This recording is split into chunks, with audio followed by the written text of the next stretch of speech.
Why the limit of the absolute value of x over x, when x approaches 0, does not exist.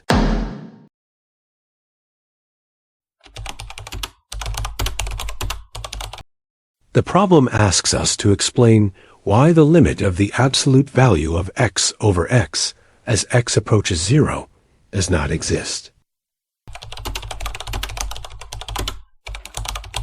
For a limit to exist at a point, the function must approach the same value from both the left and the right side of that point.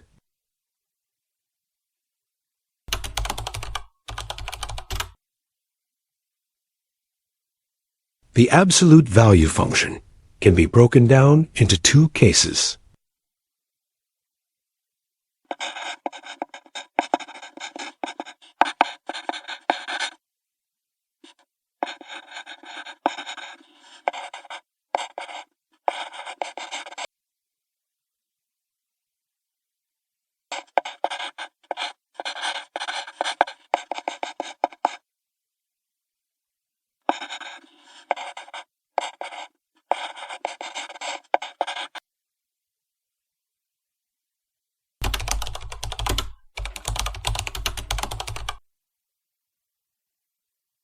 As x approaches 0 from the right,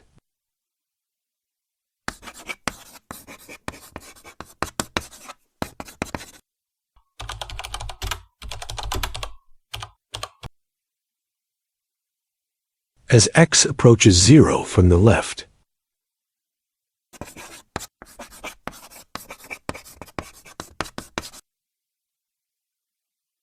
since the function approaches 1 from the right and -1 from the left, it does not approach the same value from both sides.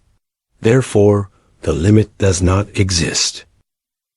The final answer is, the limit does not exist because the function approaches different values from the left and right sides of 0.